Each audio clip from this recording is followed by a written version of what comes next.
तुमचं अगदी मनापासून स्वागत आहे. भाज्यांची चव दुप्पट काय चौपट करणारा गोडा मसाला तुम्ही कधी घरच्या घरी बनवला आहे का? फक्त कमी साहित्यामध्ये योग्य प्रमाणात आणि परफेक्ट भाजण्याच्या पद्धतीने बनवला तर हा मसाला वर्षभर अगदी ताजा राहतो. आपण म्हणतो सगळे मसाले सारखेच असतात, पण खरं सांगू का? तसं अजिबात नसतं. प्रत्येक मसाल्यात काही घटक कमी जास्त केले जातात आणि तिथेच चवीचा खरा फरक तयार होतो. आज मी तुम्हाला अगदी अचूक प्रमाणासहित कडूपणा न येणारा रंग आणि सुगंध परफेक्ट असा गोडा मसाला कसा बनवायचा हे सविस्तर दाखवणार आहे. हा गोडा मसाला चुकीच्या प्रमाणात बनवला तर कडू होतो, पण आज मी सांगणार आहे परफेक्ट संतुलन. नेमकं कोणते घटक किती घ्यायचे, कसे भाजायचे याचं अचूक गुपित फार कमी लोक सांगतात. चला तर मग आपल्या स्वयंपाकघरातीलच काही घटक वापरून बनवूया खमंग, सुगंधी आणि वर्षभर टिकणारा परफेक्ट गोडा मसाला. हा गोडा मसाला एकदा बनवलात तर बाजारचा कायमचा बंद. रंग परफेक्ट, सुगंध जबरदस्त आणि वर्षभर टिकणारा. चला तर मग व्हिडिओला सुरुवात करूया. सर्वप्रथम यासाठी लागणारं साहित्य पाहूयात. साहित्य स्क्रीनवरती पण तुम्हाला दाखवलेलं आहे आणि डिस्क्रिप्शन बॉक्समध्ये सुद्धा याचं प्रमाण लिहून दिलेलं आहे. 1 वाटी धने, अर्धी वाटी जिरे, अर्धी वाटी तीळ आणि अर्धी वाटी खोबऱ्याचा कीस घ्यायचा आहे. 8 ते 9 बेडगी मिरची घ्यायची आहे. या ठिकाणी तुम्ही तुमच्याकडे जे अवेलेबल असेल ते कलर चांगला येणारी मिरची वापरली तरी चालेल. 2 तमालपत्र घेतलेले आहेत. 1.5 इंच दालचिनी घ्यायची आहे. थोडंसं दगडफूल घ्यायचं आहे. 1 चमचा बडीशेप आणि अगदी थोडेसे मेथीदाणे घेतलेले आहेत. या ठिकाणी नागकेशर 9 ते 10 पाकळ्या, काळी मिरी 9 ते 10 पाकळ्या, बदाम फूल 1 घेतलं तरी चालेल किंवा छोटे 2 घ्यायचे आहेत.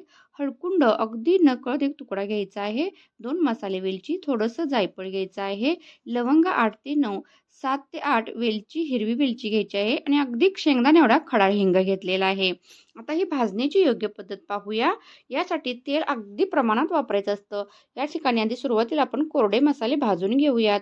सुरुवातीला धने एकदम मंद आचेवरती सुगंध येईपर्यंत थोडेसे भाजायचे आहेत. काळपट किंवा करपू द्यायचे नाहीत.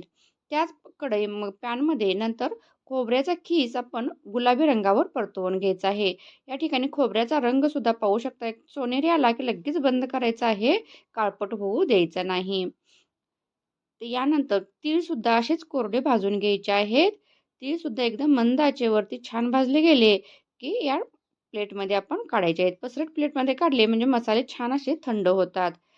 तर हे तीळ सुद्धा आपण प्लेटमध्ये काढून घेऊयात. व्हिडिओ थोडा जरी आवडला तर प्लीज व्हिडिओला लाईक करायला विसरू नका. आता यानंतर याच पॅनमध्ये आपण जिरे आणि शहाजिरे एकत्रित आपण हे भाजून घ्यायचे आहेत. गॅस अजिबात फुल करायचा नाही. एकदम मंद आचेवरतीच हे सर्व मसाले भाजून घ्यायचे आहेत. बऱ्याचदा मिरच्या ऊन नसेल तर तुम्ही या भाजून घेतल्या तरी चालतील देठ काढून, परंतु या कडकपणे उन्हामध्ये मी वाळवलेले आहेत. या ठिकाणी बडीशेप सुद्धा कोरडीच आपण भाजून घ्यायची आहे. आता अगदी थोडंसं 1 टेबलस्पून तेल टाकायचं आहे आणि यामध्ये 1 तुकडा अगदी हळकुंडाचा थोडासा टाकायचा. हे जर तुमच्याकडे नसेल तर तुम्ही अर्धा चमचा हळद पावडर वापरली तरी सुद्धा चालू शकेल. या ठिकाणी अगदी शेंगदाणा एवढा हिंग घेतलेला आहे. हा हिंग सुद्धा छान असा भाजून घ्यायचा आहे, करपू द्यायचा नाही. हिंग जर करपला तर तुमच्या पूर्ण म्हणजे मसाल्याला कडवटपणा येईल. या ठिकाणी मेथी दाणे सुद्धा अगदी त्याच थोड्याशा तेलामध्ये थोडेसे भाजून घ्यायचे आहेत. यामध्ये दगडफूल पण टाकायचं आहे. हे सुद्धा अजिबात करपू द्यायचं नाही. अगदी काही सेकंद आपण भाजलं गेलं की लगेच हे काढायचं आहे. जर तेलामध्ये जे आपण मसाले परतले ते एका दुसऱ्या प्लेटमध्ये काढायचे आहेत. कोरडे मसाले सेपरेट काढायचे आहेत. आता यामध्येच थोड्याशाच तेलामध्ये खडे मसाले जे आपले आहेत म्हणजे हिरवी वेलची, मसाले वेलची, जायफळ, बदाम फूल, काळी मिरी, नागकेशर, लवंग हे सर्व खडे मसाले आपण या तेलामधून अगदी काही सेकंद परतवून घ्यायचे आहेत. आणि हे सुद्धा आपण आता या प्लेटमध्ये काढायचे आहेत. या पूर्ण मसाल्यासाठी फक्त आपण 1 ते 1.5 टेबलस्पून एवढंच तेल वापरलेले आहे. यापेक्षा जास्त तेल वापरायचं नाही.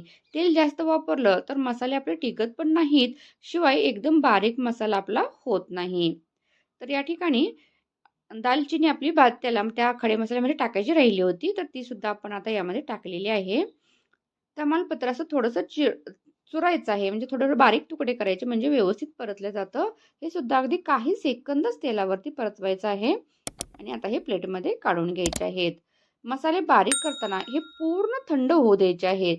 तुम्ही जर गरम-गरम मसाला बारीक केलात, तर मसाल्याला कडवटपणा येऊ शकतो. आणि हे मसाले बारीक करताना यामध्ये या मिरच्यांचे देठ काढून मिक्स करायचे आहेत.